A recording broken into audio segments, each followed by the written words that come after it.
demander mon frère Mario, le pasteur Mario, de ce matin, je veux dire 2 minutes.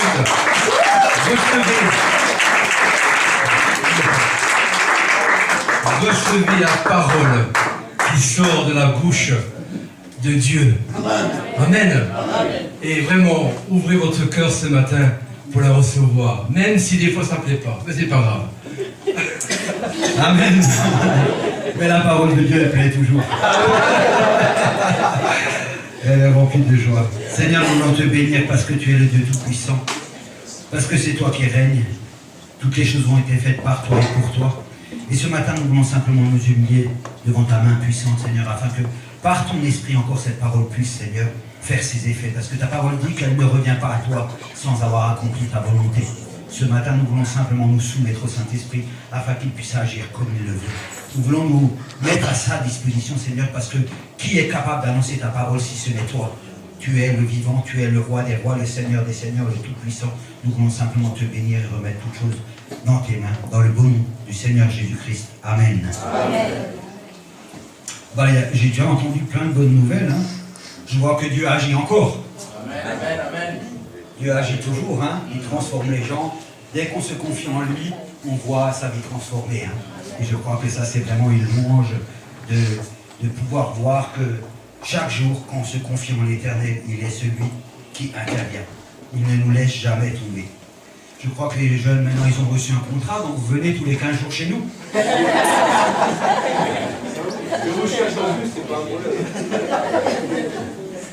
C'est bien parce que c'est vrai que le Seigneur, il bénit, hein, il est celui qui est puissant. Et c'est une joie pour nous de les recevoir, c'est vrai. J'espère que vous passez un bon séjour de ski. Oui. Il y a de la neige. Oui. Ouais. Vous faites plaisir alors. Ouais, c'est bien. Donc quand vous allez de nouveau la prochaine fois, vous emmenez les vieux, ceux de 50 ans, pour leur apprendre. Amen. Nous allons nous lever pour lire la parole. Nous allons lire la parole dans Éphésiens 2, à partir du verset 1 jusqu'au verset 10. Et c'est notre sœur Véronique qui va faire la lecture.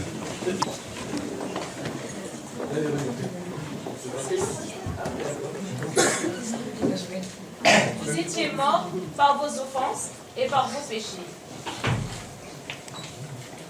Mais Dieu, qui est riche en miséricorde,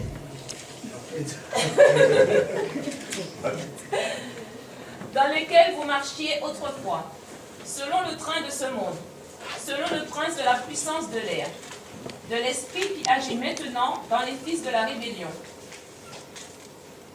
Nous tous aussi, nous étions de leur nombre, et nous vivions autrefois selon les convoitises de notre chair, accomplissant les volontés de la chair et de nos pensées. Et nous étions par nature des enfants de colère comme les autres. Mais Dieu, qui est riche en miséricorde, à cause du grand amour dont il nous a aimés, nous qui étions morts par nos offenses, nous a rendus à la vie avec Christ. C'est par grâce que vous êtes sauvés. Il nous a ressuscités ensemble et nous a fait asseoir ensemble dans les lieux célestes, en Jésus-Christ, afin de montrer dans les siècles à venir l'infinie richesse de sa grâce par sa bonté envers nous en Jésus-Christ. Car c'est par la grâce que vous êtes sauvés, par le moyen de la foi. Et cela ne vient pas de vous, c'est le don de Dieu. Ce n'est point par les œuvres, afin que personne ne se glorifie. Car nous sommes son ouvrage, ayant été créés en Jésus-Christ pour de bonnes œuvres, que Dieu a préparées d'avance afin que nous les pratiquions. Amen. Amen. On peut prendre place.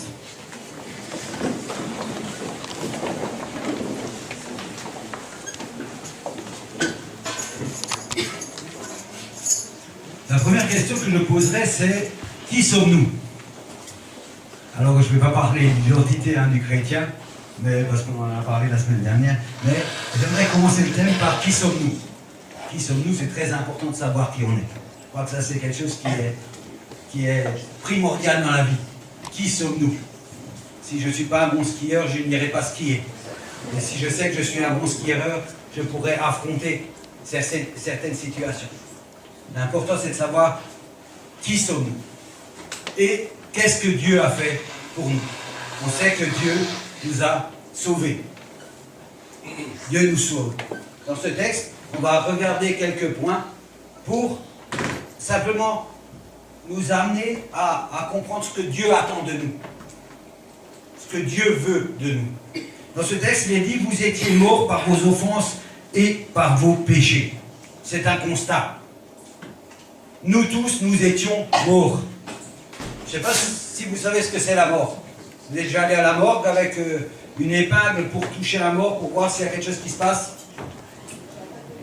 En fait, s'il y a un mort et on prend un marteau, on tape dessus, vous verrez, il n'y a rien qui se passe. La mort, c'est ça. C'est quand il n'y a rien qui se passe. Quelqu'un qui est mort, c'est quelqu'un qui, il n'y a plus rien. Là, la Bible, elle va dire, vous étiez morts par vos offenses et par vos péchés. Ça, c'est la situation dont nous étions avant. Avant de faire cette rencontre, avant que Dieu nous sauve. Alors, Dieu sauve. Il sauve de quoi? Il sauve de quoi, Dieu? Il nous a sauvés de quoi? Du péché? Oui. Et de quoi encore? De l'enfer, oui. Et de quoi encore? De la mort. De la mort. Et quoi encore? Ah, ça bloque. Et toute l'emprise que l'ennemi pouvait avoir sur nous. Amen. Dieu nous a sauvés du péché. Le péché, c'est la mort. Mais, vous savez, quand on parle, quand on dit Dieu nous a sauvés du péché et de la mort, ça reste très vaste. Très très vaste. Or, il nous a sauvés d'autre chose. Il nous a sauvés de notre ancienne nature. Il nous a délivrés de notre ancienne nature. Hein? Il nous a délivrés de la façon de vivre de ce monde. Vous savez, quand vous vivez dans le péché c'est la mort. Mais c'est la façon de vivre du monde. Aujourd'hui, là, le monde vit de quelle manière? Nous étions dans ce monde. Nous vivions de cette manière. Notre nature était mauvaise. Quand Dieu parle de la nature de l'homme, il parle de quoi? Que la nature de l'homme est mauvaise. Or, aujourd'hui, Dieu nous a sauvés, bien entendu, du péché. Ça veut dire quoi qu'il nous a sauvés du péché? Ça veut dire quoi qu'il nous a sauvés du péché? Ça veut dire que le péché n'a plus d'emprise sur nous. Ah, il nous a sauvés du péché. Ça veut dire que, notre frère l'a très bien dit en introduction en Romains 8, quand il nous sauve du péché, ça veut dire que nous ne sommes plus obligés de pécher.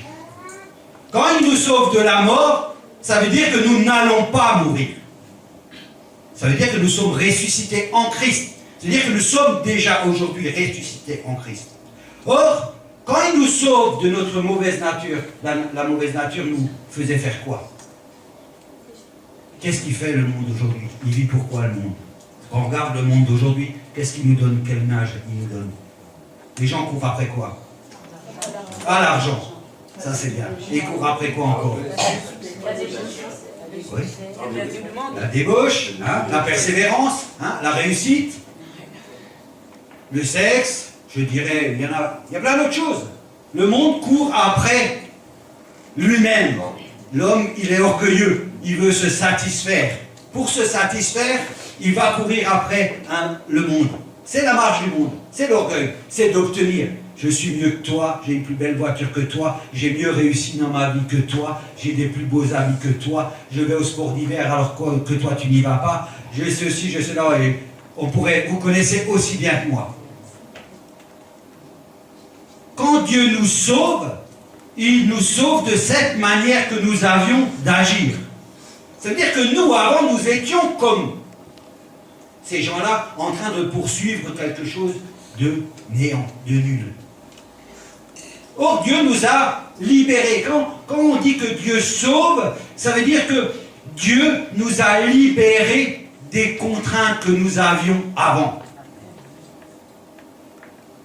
La Bible dit que avant nous étions d'une nature et que maintenant il nous a donné une nouvelle nature, une nouvelle identité.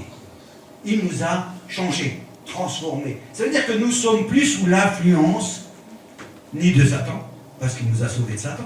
Satan n'a plus aucun pouvoir sur chacun d'entre nous. Peut-être beaucoup de chrétiens se posent la question, se disent « Ouais, mais moi, je continue à pécher, je continue à faire ceci, je continue à faire cela. » Mais je veux dire, on l'a entendu ce matin très clairement. Quand Jésus-Christ est mort sur la croix, qu'est-ce qu'il a fait Jésus-Christ sur la croix? Il est mort pour qui? Pour nous. Il est mort pour nous.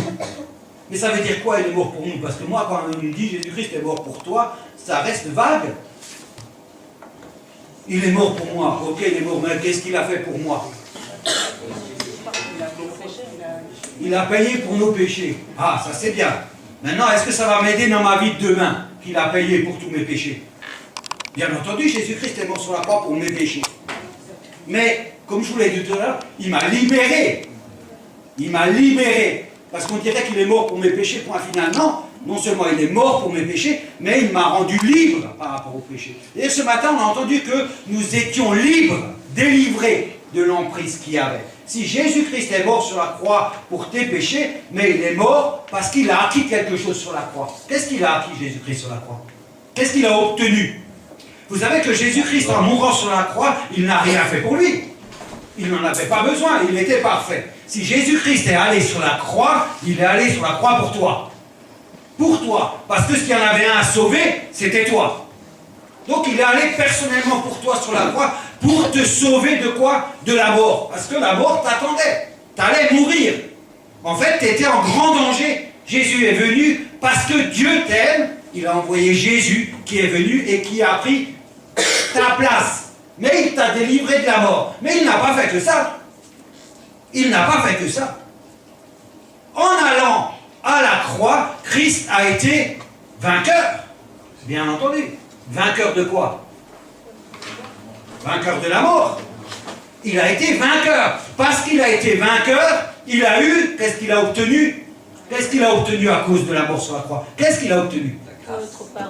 Il a obtenu toute l'autorité. Sur toute chose, il a eu toute autorité et il est assis à la droite de Dieu. Il a obtenu toute autorité. Est-ce qu'il a obtenu autorité pour lui-même? Il avait besoin de cette autorité lui-même? Non. Pour qui a-t-il obtenu cette autorité? Ah, pour toi, il l'a obtenu. Il a obtenu toute l'autorité pour toi personnellement. Pour que toi, dans ce monde, tu aies toute autorité.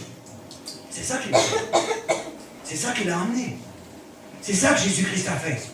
Il n'a pas fait, il n'est pas allé à la croix pour que tu sois faible, pour que tu remontes, pour que tu retournes à ton ancienne manière de vivre. Non, non, il est allé à la croix pour que toi, tu aies toute l'autorité pour maintenir ta vie dans la gloire de Jésus-Christ. C'est ça qu'il a fait. C'est ça qu'il faut savoir. Ça veut dire que toi, tu es le reflet aujourd'hui de Jésus-Christ. Et si tu n'utilises pas cette autorité que Dieu t'a donnée, c'est que tu n'as pas compris. Tu n'as pas compris ce que Jésus-Christ a fait. Jésus-Christ ne t'a pas simplement sauvé. Il t'a donné tous les moyens de pouvoir vivre cette vie. Attention, vivre cette nouvelle vie. Cette nouvelle vie, ça veut dire que tu avais une vie. Cette vie, elle était pour toi. Elle te rendait service à toi. Elle te faisait du bien à toi. Elle te rendait beau, toi. Elle te donnait ce qu'il fallait à toi. Or, quand tu as accepté Jésus-Christ, c'est parce que tu as compris une chose, la vérité.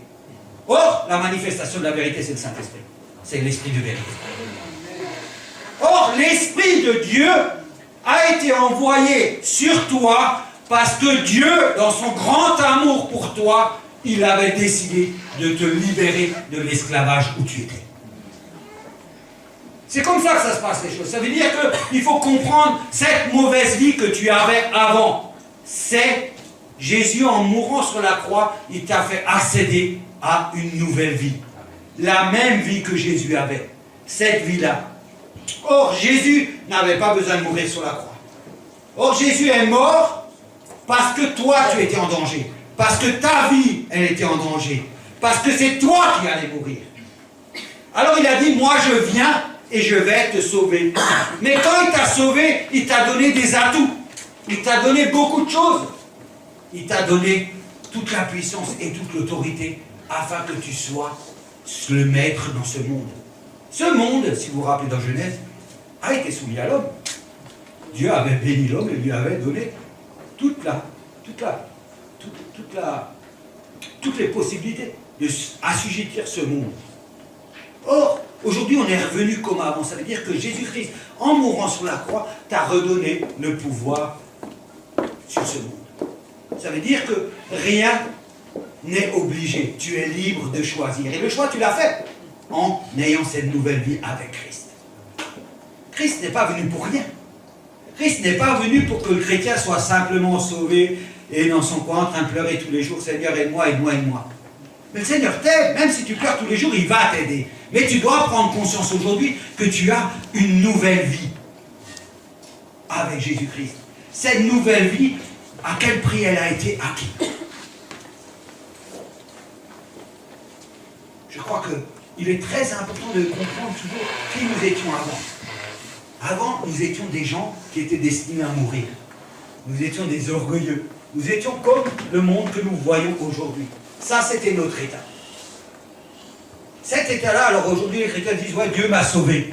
Ok, mais ça ne s'arrête pas simplement à Dieu m'a sauvé. Dieu a accompli sur la croix une œuvre importante, c'est qu'il a eu toute autorité. Cette autorité, il n'en avait pas besoin. Il nous l'a donnée. Il l'a mis à notre disposition pour que nous puissions vivre cette vie en nouveauté de vie. Une nouvelle vie. Or, il ne nous a pas donné cette vie que pour vivre une nouvelle vie. Il ne nous a pas que donné cette nouvelle vie pour que nous vivions une nouvelle vie. Cette vie, cette nouvelle vie que Dieu nous a donnée, elle doit avoir un sens. Elle doit avoir un objectif. Elle doit se réaliser pour l'œuvre de Jésus-Christ. Vous savez, la Bible, quand vous commencez en Genèse jusqu'à la fin, elle ne parle que de Jésus-Christ. Elle ne glorifie que Jésus-Christ. Quand le Saint-Esprit vient, il nous révèle toujours Jésus-Christ. Jésus-Christ est le centre de ta vie. Il faut considérer qu'est-ce que Jésus-Christ a fait. Qui est Jésus-Christ? Comment il a vécu? Parce que ta nouvelle vie que tu as reçue, c'est celle de Jésus. C'est la même que Jésus avait. Jésus a été tenté. On voulait le tuer. Jésus, on voulait faire ceci, cela. Or, tout ce qui s'est passé, c'est passé selon Dieu le Père. Dans les temps de Dieu. Vous savez, la Bible dit que Dieu est le maître du temps et le maître des circonstances. Or, j'aime toujours à dire qu'il est le maître de ton temps et de tes circonstances à toi. Or, quand tu es placé sous la main de Dieu, rien ne peut t'arriver si ce n'est la volonté de Dieu. Rien ne peut t'arriver. Or, Satan, comme on l'a entendu, Satan a perdu. Hein? On en a parlé un peu mardi. Hein? Satan a perdu. Malheureusement, il attaque toujours. Je crois qu'il n'a pas pris conscience qu'il a perdu. Or, si lui n'a pas pris conscience qu'il a perdu, toi au moins tu sais que tu as toute autorité pour lui résister. Même s'il lui attaque, toi, tu as le pouvoir. Tu as le pouvoir. Ça veut dire que ce pouvoir, il doit se manifester dans ta vie. Vous savez? Quand on est sauvé, je vais lire un petit, avant d'attaquer. Je vais lire un petit passage.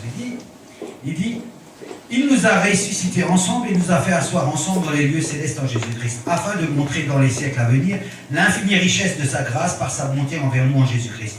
Car c'est par la grâce que vous êtes sauvés, par le moyen de la foi, et cela ne vient pas de vous, c'est le don de Dieu. Ce n'est point par les œuvres, afin que personne ne se glorifie. Donc nous comprenons dans ce texte déjà que les œuvres ne représentent rien. Ce n'est pas par les œuvres que nous sommes sauvés, mais c'est un don gratuit. Ce don gratuit émane de l'amour de Dieu. Je vais un peu vite, hein, j'aurais développé un peu plus longtemps, mais c'est pas grave. Vous savez, Dieu dit ici que nous sommes son œuvre. On est son œuvre. Comment vous comprenez quand on vous dit vous êtes l'œuvre de Dieu? Comment vous le comprenez, vous? Qu'est-ce que ça vous inspire? C'est l'œuvre de Dieu, c'est marqué là. Moi, je me suis posé la question, j'ai dit, tiens, là, il dit, car nous sommes son ouvrage.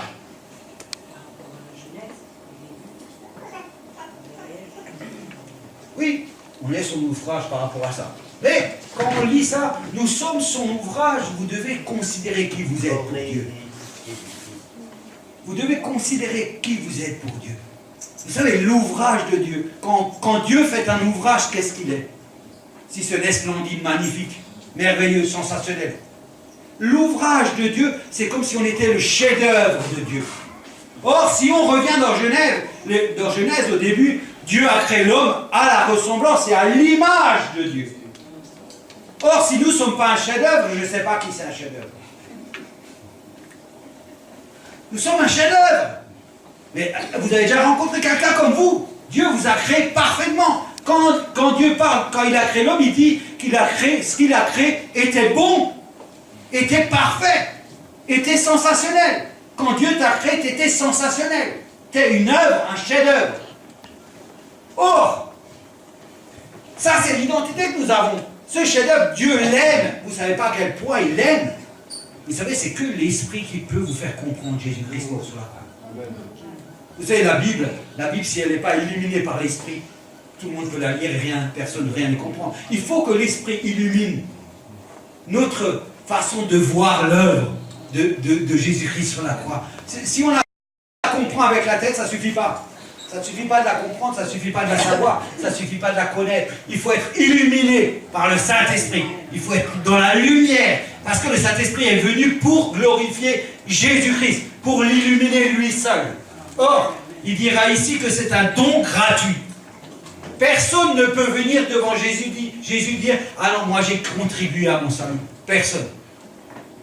Personne peut faire valoir quelque chose devant Jésus. Si nous pouvons dire que nous sommes sauvés, nous ne pouvons que valoriser Jésus-Christ. Parce que c'est lui qui m'a sauvé. C'est lui qui a pris ma place. C'est lui qui est grand. C'est lui qui est fidèle. C'est lui qui a tout fait pour moi. Or, là, on va aller un peu plus loin en parlant des œuvres. Ce n'est point par les œuvres afin que personne ne se glorifie. Car nous sommes son ouvrage ayant été créé en Jésus-Christ pour de bonnes œuvres que Dieu a préparées d'avance avant que nous les pratiquions.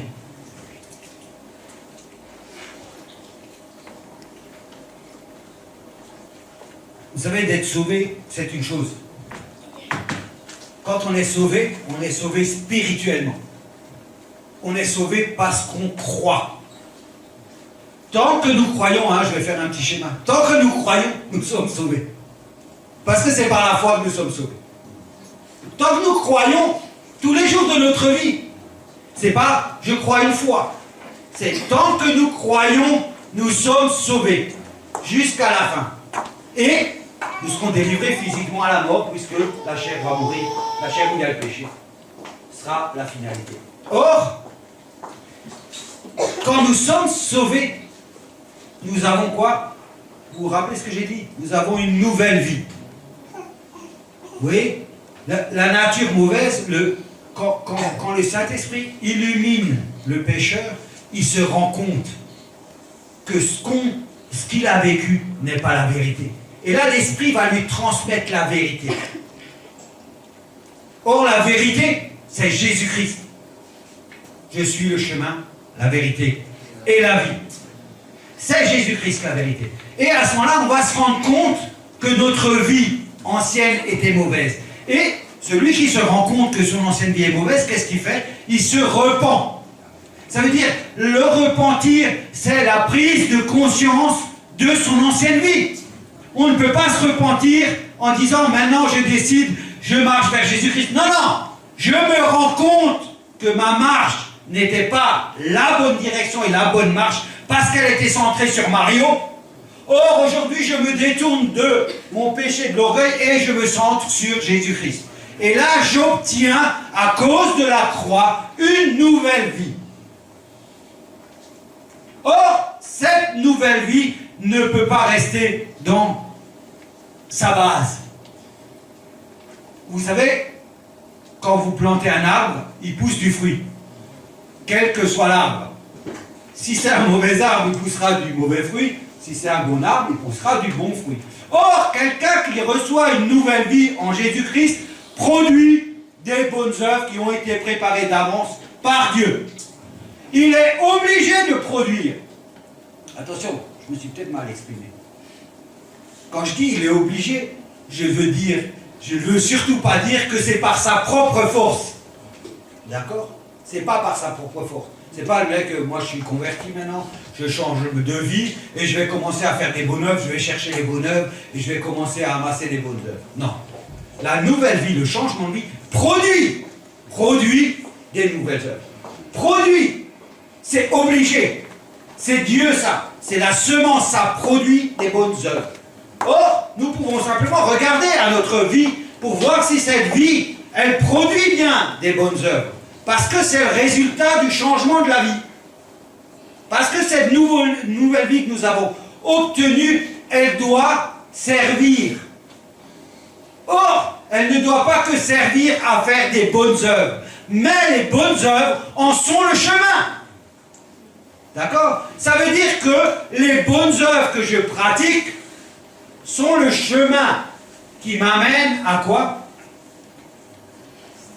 Qui m'amène à glorifier qui? Jésus-Christ. Ça veut dire que les bonnes œuvres que Dieu a préparées d'avance pour moi, que je vais pratiquer, vont illuminer Jésus-Christ. Vont démontrer et vont même me donner une assurance à moi que je suis bien dans la voie du Seigneur Jésus-Christ. Ça veut dire que les bonnes œuvres que Dieu a préparées d'avance afin que nous puissions les pratiquer, c'est ça l'objectif de notre vie. C'est ça qui va donner un sens à notre vie. En faisant et en pratiquant ces bonnes œuvres, il va se passer quelque chose. Qu'est-ce qui va donc se passer? Un point crucial de la vie entre ceux qui appartiennent au monde et ceux qui appartiennent à Jésus-Christ. Il va se passer une chose, c'est la différence. La différence. La différence entre le monde et ceux qui vivent avec Christ. La différence entre mon ancienne vie et ma nouvelle vie. C'est la différence, ça produit la différence. La différence, c'est que toi, en étant une nouvelle personne qui fait des bonnes œuvres, tu vas manifester dans tout ce que tu fais la gloire de Jésus-Christ. C'est ça le sens de ta vie. C'est ça le but de ta vie. Le but de ta vie, c'est pas de t'enrichir, c'est pas d'être sauvé assis sur une chaise, c'est pas de croire à des fables. Le sens de ta vie, c'est de savoir qu'est-ce que Jésus-Christ a obtenu. Pas seulement ce qu'il a fait, qu'est-ce qu'il a obtenu pour toi. Il a obtenu pour toi, il n'avait besoin de rien. Il était peinard, Jésus-Christ n'avait besoin de rien. Rien du tout. Mais s'il a donné sa vie, c'est parce qu'il t'a aimé, parce qu'il voulait obtenir quelque chose pour toi. Il voulait que tu sois celui qui est toute autorité. Il voulait que tu sois celui qui domine. Il voulait que tu ne sois pas celui qui soit écrasé tous les jours dans ta vie par les choses du monde. Il voulait que tu puisses résister. Il veut que tu puisses être animé de l'amour, de la communion avec l'Esprit. C'est ça que Jésus-Christ a obtenu sur la croix. Il l'a obtenu pour chacun d'entre nous. Afin que notre vie, cette nouvelle vie qu'il nous a donnée, parce qu'une nouvelle vie, c'est un recommencement. C'est que toutes les choses anciennes sont passées. C'est terminé. On n'en parle plus. Elles n'ont plus d'impact sur nous. Si l'ancienne vie a un impact sur nous, c'est que nous ne confions pas dans le Seigneur Jésus-Christ.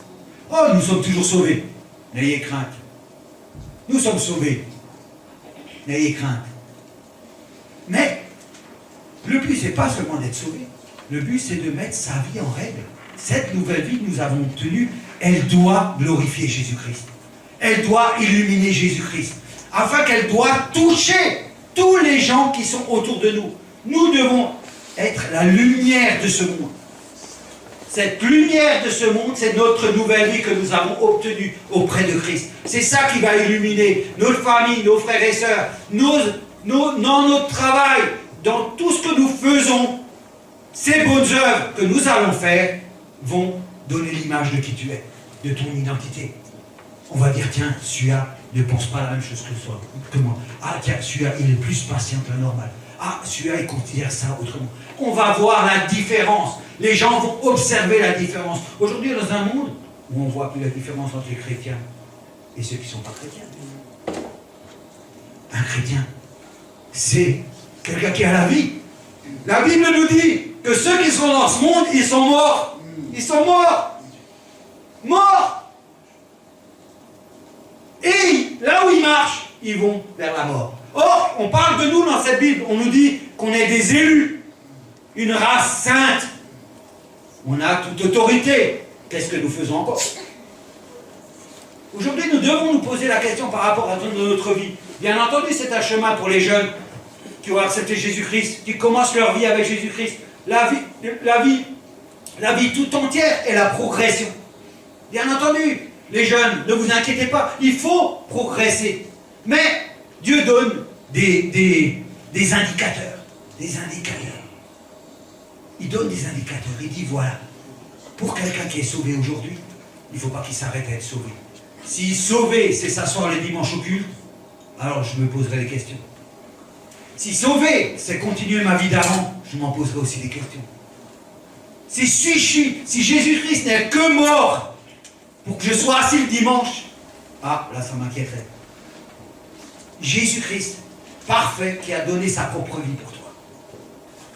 Non pas pour que tu restes assis le dimanche, non pas pour que tu restes le mardi assis, non pas pour que tu ailles faire n'importe quoi dans ta vie. Ta vie, elle est précieuse. Tu n'as peut-être pas lu dans la Bible combien Dieu t'a aimé. Car Dieu a tant aimé le monde qu'il a donné son Fils unique afin que quiconque croit ne périsse point mais qu'il ait la vie éternelle. Donc, on voit la manifestation de l'amour de Dieu envers chacun d'entre nous. Je ne sais pas si on arrive à comprendre, mais le Saint-Esprit fera l'œuvre dans vos esprits. Comprendre que Dieu a donné son propre Fils pour toi. Ça, c'est quelque chose de génial. Il l'a donné pour toi. Pas pour nous. Pas pour nous tous. Pour toi, personnellement. Il a considéré toi. Il a considéré comment tu étais. Il a considéré ce que tu faisais. Il a tout considéré toi. Et quand il a vu comme tu étais, il s'est dit, je vais sauver cette personne. Je vais non seulement la sauver, mais je vais la libérer. Non seulement je vais la sauver, la libérer, mais je vais lui donner tout le pouvoir. C'est ça que Jésus-Christ a fait sur la croix. C'est ça qu'il a voulu pour chacun d'entre nous. Parce que cette nouvelle vie, elle va manifester la gloire de Dieu. Et quand vous savez quand l'Esprit éclaire Jésus-Christ, les gens le voient. On voit l'action de l'Esprit. L'Esprit n'est pas venu faire n'importe quoi dans ce monde. Il est venu toujours pour glorifier Jésus-Christ, pour l'élever, pour le mettre au centre. Parce que s'il y a bien un nom qui a été donné, le seul qui a été donné, c'est celui de Jésus-Christ. Il y en a qui peuvent être sauvés. Vous savez, aujourd'hui, il y a tellement de religions et les gens sont sauvés par plein de choses. Il y en a qui travaillent pour être sauvés. Il y en a qui font plein de choses pour être sauvés. Enfin, on constatera que dans l'Église chrétienne, nous ne sommes pas sauvés par nous-mêmes. Nous ne pouvons rien pour nous sauver. Et comme il a été dit ce matin, c'est le choix de Dieu. Il nous a prédestinés, il nous a glorifiés, justifiés et sanctifiés. C'est ce qu'il a fait pour toi, afin que tu puisses vivre cette nouvelle vie ici et que tu puisses être la lumière de ce monde. Parce que dans ce monde, Dieu a un objectif. Tu n'étais pas le seul. Tu n'es pas le seul. En étant la lumière, il y en a d'autres qui peuvent voir cette lumière et d'autres qui peuvent être sauvés. C'est ça l'objectif. L'objectif de Dieu, c'est qu'il n'a pas que aimé Franck et Mario. Non, il a aimé le premier homme qu'il a créé jusqu'au dernier homme qu'il a créé. Et si Jésus-Christ est mort, il est mort pour le premier comme pour le dernier. Il est mort pour le blanc et le noir, pour le vert et le jaune, pour le grand et le petit. Il est mort pour tout le monde. Il n'en a pas dit, ah non, celui-là, je vais l'exclure. Non, non, il est mort pour tout le monde, absolument tout le monde.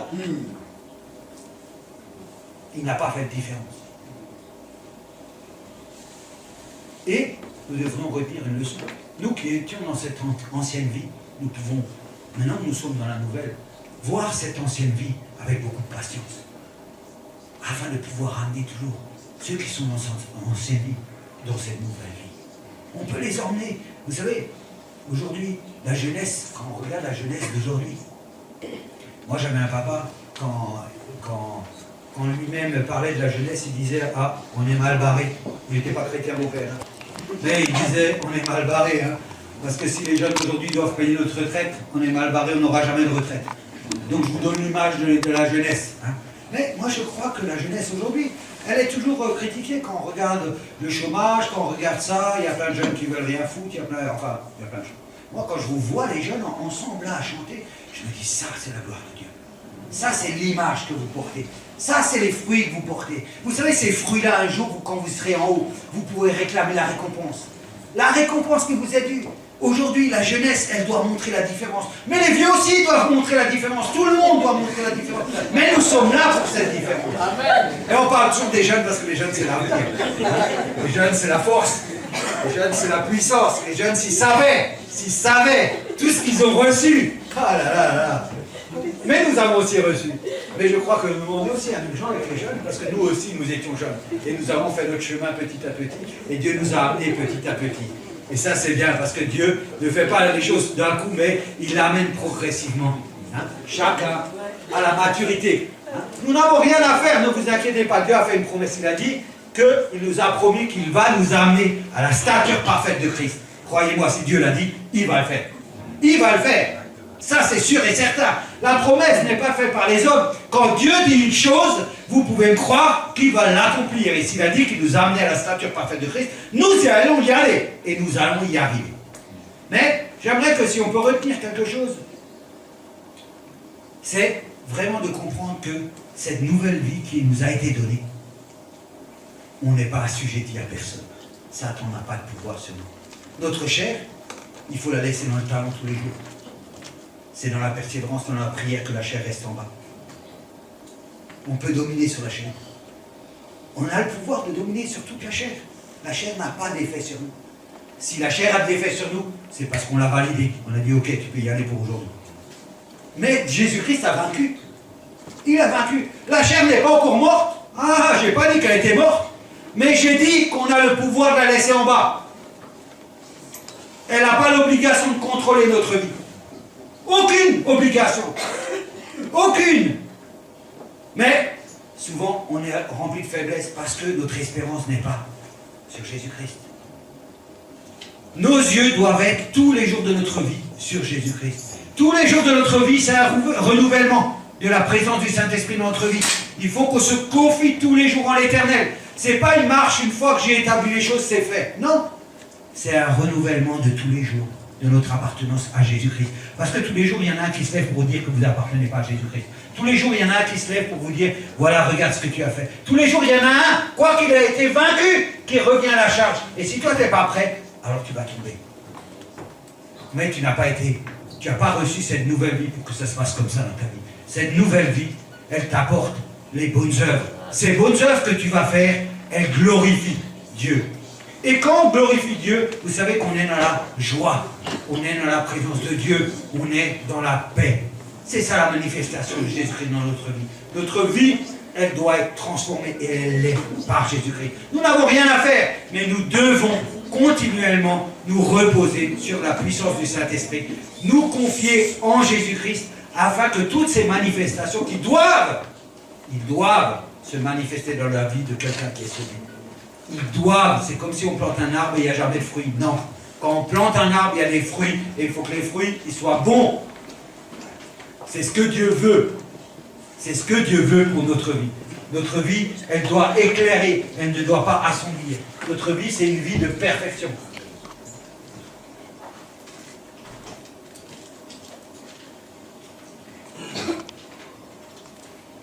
Hein? Et voilà. Et les bonnes œuvres, je rajoute un petit point et je m'arrête. Les bonnes œuvres que nous allons pratiquer en France, il faut qu'on comprenne qu'elles soient toujours dirigées vers les autres. Vous savez, il faut bien prendre l'exemple de Jésus-Christ dans notre vie. Les œuvres, toute la manifestation des bonnes œuvres que nous faisons sont toujours dirigées vers les autres, comme Jésus-Christ l'avait fait. Jésus-Christ avait vraiment été celui qui a donné sa vie aux autres. Il s'est mis à disposition des autres. Et ça, quand on se met à disposition des autres, ce qui se passe, c'est que notre orgueil disparaît. C'est l'humilité qui prend le pas. Nous mettre toujours à disposition des autres. Quand on fait quelque chose, allons le faire pour les autres. Trouvons des occasions pour aider les autres, pour aimer les autres, pour être patient avec les autres, pour rigoler avec les autres, pour souffrir avec les autres. Mais tout ce que nous faisons, nous devons le faire pour les autres. Jésus, quand il est mort sur la croix, il l'a fait pour les autres, pour nous. Nous sommes les autres. Il n'a pas fait pour lui, il l'a fait pour nous tous, afin que nous soyons bénéfices de cette mort et que nous puissions tirer tous les fruits de cette mort. C'est surtout une chose, c'est l'autorité. Vous avez toute autorité. Vraiment. Mettez ça en pratique. Essayez dans votre vie et vous verrez. Si un jour ça ne marche pas, continuez. Demandez au Saint-Esprit de vous appuyer et vous allez voir que vous avez toute autorité. Moi j'ai remarqué là au témoignage de ce matin, tout le monde l'a découragé, il a dit non, les portes sont bloquées, jamais tu auras de... Et 15 jours après, il y a une porte qui s'ouvre. N'oubliez jamais, quand Dieu ouvre une porte, personne ne peut la fermer. Et quand elle est fermée, personne ne peut l'ouvrir. Mais nous avons la grâce. Nous avons la grâce parce que cette vie, nous avons une vie intime avec Jésus-Christ. nous avons une vie de partage avec Jésus-Christ. Jésus-Christ est quelqu'un de tendre, qui nous aime. C'est pas quelqu'un qui nous punit. C'est pas quelqu'un qui est derrière avec un bâton. Non. Dieu nous aime d'un vrai amour réel. Nous devons en prendre conscience chaque jour de notre vie. À Dieu soit toute la gloire. Amen. Alors, Seigneur.